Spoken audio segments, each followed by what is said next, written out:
Hello everyone. आज हम पढ़ेंगे लेव वाइगोस्की की सोशियो कल्चरल थ्योरी। तो आपको पता है सीटेट में सीडीपी की 30 मार्क्स की वैल्यू है और सीटेट में एक बहुत अच्छी बात ये होती है कि उन्होंने ना अपना एक सिलेबस दिया है, डिफाइंड सिलेबस दिया है और वो उसी में से पूछते हैं मैक्सिमम क्वेश्चन। तो जितनी थ्योरीज हमने बीएड में पढ़ी होती है वो सारी थ्योरीज हमें यहाँ नहीं पढ़नी है, बहुत लिमिटेड थ्योरीज हमें यहाँ पढ़नी है। और उनमें से जो बहुत ही इंपॉर्टेंट थ्योरी है एक, वो है लेव वाइगोस्की की सोशियो कल्चरल थ्योरी। स्टार्ट करते हैं। लेव वाइगोस्की कौन थे? तो लेव वाइगोस्की एक रशियन साइकोलॉजिस्ट थे जिन्होंने सोशियो कल्चरल थ्योरी की और ये ना सोशल कंस्ट्रक्टिविज्म में बिलीव करते थे। ठीक है,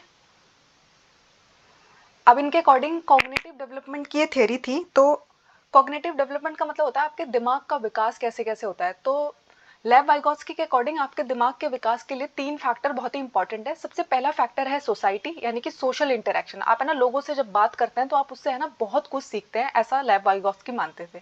उनके अकॉर्डिंग जो दूसरा फैक्टर है वो है कल्चर, यानी कि जो आपका कल्चर है, आपके जो आप ट्रेडिशंस फॉलो होते हैं उससे है ना आप बहुत कुछ सीखते हैं, आपको बहुत कुछ सीखने को मिलता है उससे, आपके ब्रेन का बहुत अच्छा डेवलपमेंट होता है उससे। और तीसरा वो मानते थे कि ये वो टूल है जिसके बिना आप कुछ सीख ही नहीं सकते, वो था लैंग्वेज। तो जो 3 कॉजेज उन्होंने बताए थे कॉग्निटिव डेवलपमेंट आपके दिमाग के विकास के लिए, वो क्या क्या है? सोसाइटी, सोशल इंटरेक्शन, यानी कि कल्चर और लैंग्वेज। तो सोसाइटी, कल्चर, लैंग्वेज, ये तीनों बहुत इंपॉर्टेंट है। किसने कहा था ऐसा? लेव वाइगोत्स्की ने।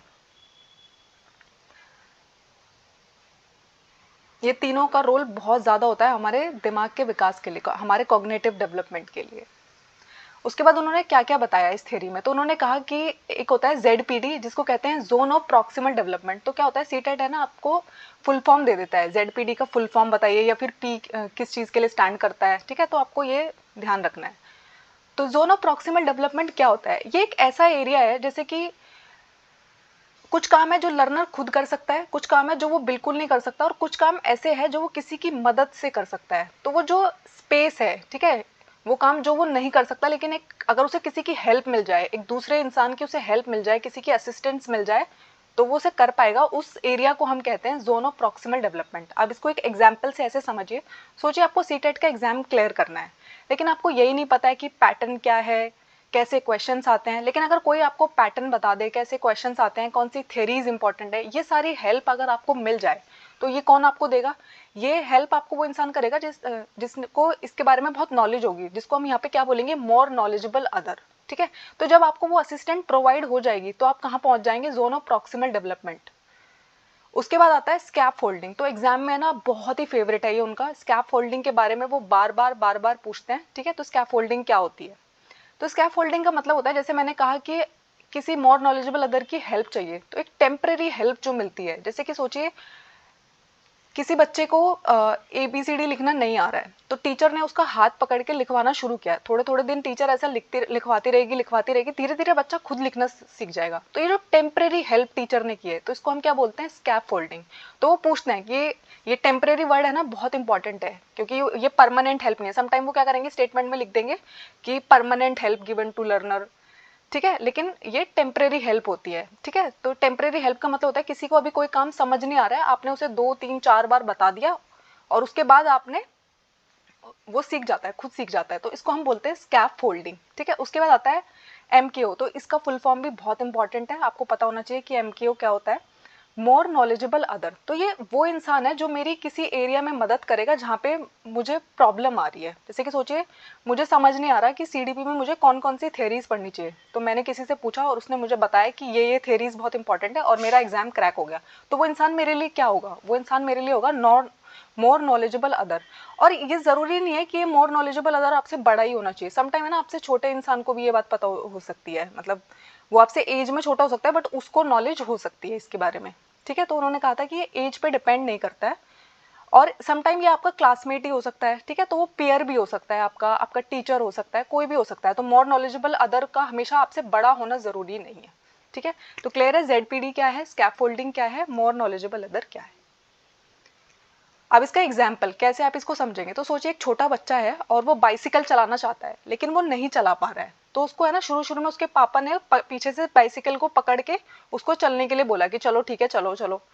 थोड़े दिन तक उसके पापा ऐसा करते रहे, और अब बच्चा है ना, अगर उसके पापा उसको सपोर्ट नहीं देते हैं, असिस्टेंट नहीं देते हैं, तो भी वो बाइसिकल इजीली चलाना सीख गया है। तो इस केस में मोर नॉलेजेबल अदर कौन है?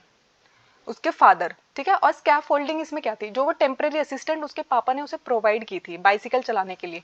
और इसके बहुत सारे एग्जाम्पल हो सकते हैं। तो एग्जाम में क्वेश्चन कैसे आता है, जैसे मैंने यहाँ पर ये एक स्मॉल किड वाला एग्जाम्पल लिया ना, यहाँ पर वो बहुत सारे अलग अलग एग्जाम्पल ले सकते हैं।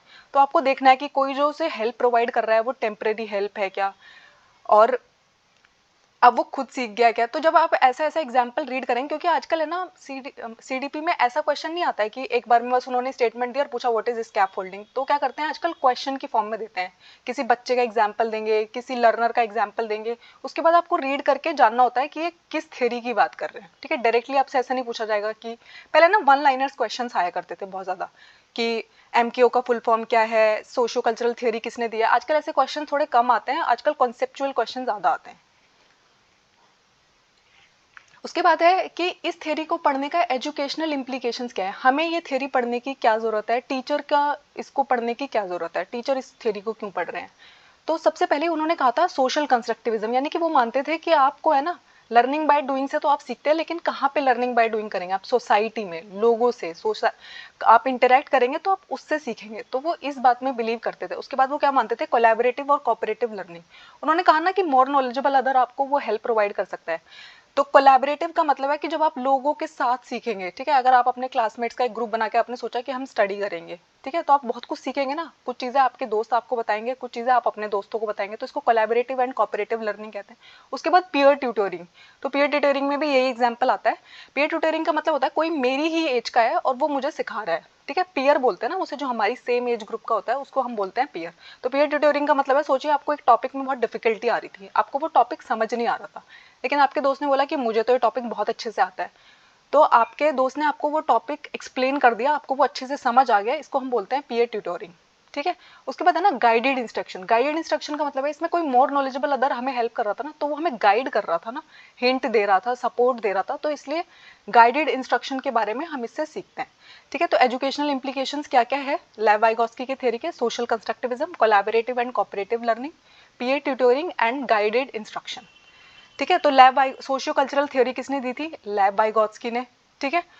उसके अलावा जेडपीडी क्या होता है, तो जेडपीडी का फुल फॉर्म क्या होता है, एमकेओ का फुल फॉर्म क्या होता है, ऐसे ऐसे क्वेश्चंस आपको पता होने चाहिए। स्कैफ फोल्डिंग क्या होता है, स्कैफ फोल्डिंग उनका बहुत फेवरेट है, ये सीडीपी में तो आते ही आता है, हिंदी और इंग्लिश की जो पैडागोजी होती है वहां पर भी ये क्वेश्चन आपसे पूछा जाता है।